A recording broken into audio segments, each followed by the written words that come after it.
Now, don't run off. We've got a few minutes for questions. Thank you. I'm very much looking forward to reading the book, which may well address this question. My name is Tom Packer.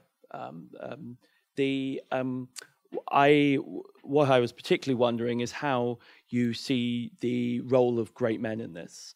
That one thing that's really struck me and in many ways surprised me about Obama is how representative of his party he's actually been in office. There are perhaps a few areas where he's a bit more technocratic, a few areas where he's been more electorally cowardly. But ultimately, it's very much, it strikes me that he's not battling with his party to push his agenda. So to what degree do you see in these triumvirate them playing a key role? Or is it more they play they reflect a much broader intellectual tradition? Right. Now, thanks for that question. His predecessors are very important to Obama. I mean, the Democrat he talks about most, he cites most in his book, The Audacity of Hope, is FDR. He is very dismissive of every other contemporary Democrat. Kerry, Clinton especially, right? Clinton, he has to be a little bit more polite to Clinton, but if you read between the lines, I think you see that he thinks very poorly of him as well. But liberalism has a kind of addiction or faith, necessary faith, in the ability of a prophet leader to come along at just the right moment, who can foresee the future, who can see our problems and the way to lead us into the future. And Obama very much fits that bill. I mean, that's how he really does think of himself. And being a writer for him, which is another thing he shares in common with Wilson, being a writer for him is somehow to connect him to the spirit of his age and what's going on.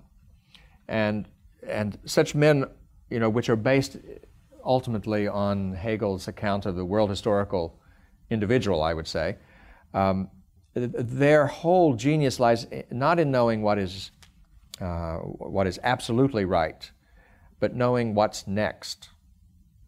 Because that's the question that orients their political skill.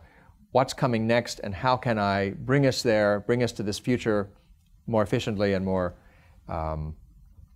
equitably? A week from tonight, the Republican House will vote to fund Obamacare for 6 months.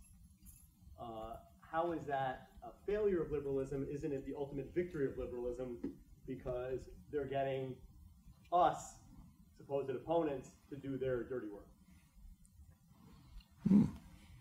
I'm not sure I know enough to answer that question. Why are they voting for it? To avoid a government shutdown. Oh, I see what you mean. Yeah. Yeah. Well, look, that's the least of the Republicans' problems moving forward. The problem is Republicans have a kind of death wish to fulfill liberal stereotypes Right. of them. And so the whole Obama campaign is now designed to argue it's the Gilded Age all over again. It's these capitalists run wild, the winner-take-all society, as Clinton called it last night. And the Republican response, is to endorse business as a way of life. And admittedly, this is not a crazy argument. It's not an immoral argument or even amoral argument. I mean, there are virtues associated with risk-taking and business enterprise and entrepreneurship. No doubt about that. But Republicans have little else on offer, and they have one of the wealthiest candidates at the head of their party who have ever run for the presidency. There have been a lot of wealthy candidates. Of course, most of them have been on the left rather than on the right.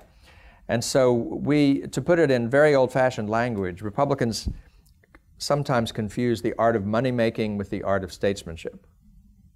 These are two different things. There's a place for money-making in a free society and in a just society, but it's not enough to make the argument against liberalism. John Burlaw, Competitive Enterprise Institute. Professor Kesler, thank you for such an excellent presentation. Question about Woodrow Wilson and other progressives of his ilk. He was the first progressive, as you said, to hold office, and also, I mean, another thing about that distinguished him is his racism. Most racist administration. Some liberals, modern liberals studying him, said that. Really ever. He resegregated the federal government after Lincoln and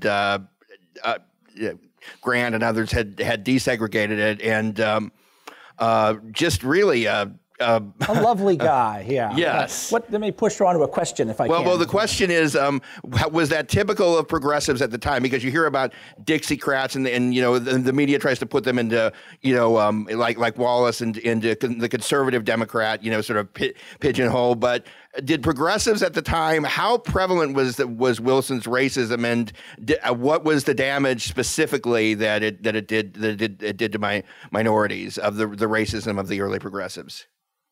Well, not every progressive was what we would call racist, but most of them, doctrines of race were central to their understanding of what progress was all about. That's partly because of this strange, you know, the social. We can safely predict probably that in his acceptance speech, Obama will mention the term social Darwinism. Because that's the only kind of Darwinism liberals don't like, by the way. But it's social Darwinism is, you know, his word for the winner-take-all society that the Republicans advocate. In fact, social Darwinism is a much more important and pervasive component of the left and of progressivism than it was of the right in American politics. So to answer your question, because they had this way of they've always thought, liberals have always thought from Woodrow Wilson to the present, that historically individual rights are always a function of group rights. In the beginning groups were races, as they called them. So if you open the first page of the first chapter of Woodrow Wilson's textbook in politics that he wrote when he was a struggling professor, you see that the first question he poses to the reader, whether in high school or college, who's going to be using this textbook is, which races shall we study? And his answer is, well, from a certain point of view, you should study them all. But who has time for that? And so you should really study those that dominate the world, because they are the survived fittest. You know, there's no reason to study countries that have disappeared. You study those that dominate. And so he said, when you come right down to it, there are only two races that you need to concentrate on: the Aryan race and the Semitic races. And then in the next paragraph he says, but really, when it comes right down to it, the Aryans are more important, and you can just focus on them. And so the rest of the book is about how Aryans rule themselves. Aryans meaning Northern Europeans, and Americans and other Commonwealth countries and Germanic societies. But one would have to say that this racism, which is very pervasive, I mean, it's more obvious in TR than it is in Wilson. TR really makes this a very public doctrine. It was always qualified by the notion that advanced races were paving the way for the less advanced races. And so in the end, even very primitive peoples in the world would finish the race. But the advanced countries were leading, and they would finish it first. And so in Wilson, there was not complete biological determinism in his race theory, as there would be, say, in fascist or Nazi race theories, or in other Western race theories. I have often screened Birth of a Nation. Yeah, a lot. Yeah, he did. Yes. You know, I've often thought, as a thought experiment, what if Woodrow Wilson and Oliver Wendell Holmes had lived long enough? How would they have reacted to How much longer could Oliver Wendell Holmes have lived? If they've lived long enough to see World War II and were forced to reflect upon the premises of justice of the Nuremberg trials, how many synapses in the brain it would have fried in either one of them that they had left? But that's a question. Let me take one more question from this side of the room. Thanks. Andy Roth at the Club for Growth. I actually take kind of a nihilistic view on our future. Thomas Jefferson said the natural progress of things is for liberty to yield and for the government to gain ground. You say that there's a crisis in liberalism. I see that as only a pause, and that conservatism will somehow rise up and maybe allow us to be free for a little bit longer. But liberalism is what ultimately grabs at the heart and mind of people. And where are you at the Club for Growth? The Cayman Islands? I know. But how do you if you don't necessarily agree with that idea, if you appreciate that idea, how do you reconcile that with what you're talking about? Yeah, can I just sort of gild your questions? There's one that I didn't get to on the ones that I had prepared, which is you're sort of optimistic that either there's going to be a crisis that causes a problem to liberalism or that our side's going to rally. But isn't the alternative Argentina, which was, the fourth richest country in the world 100 years ago and has been mediocre for 50 years because they succumbed to statism, right? There was there was no recovery from what happened to them. No, well, of the scenarios I had in mind in writing the final chapter about the crisis of liberalism, one was collapse, internal collapse of the kind of thoroughgoing demoralization that sort of struck the Soviet Union, for example. Who would have thought that immense structure of power could collapse of its own dead weight and its own, improbable assumptions and blasted hopes? But it did. It collapsed not only as a system of thought, but as a form of government.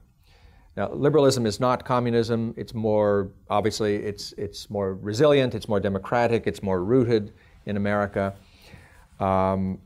But one wonders whether it doesn't suffer the same kind of vulnerabilities. If the future disappoints it enough, what's there to believe in?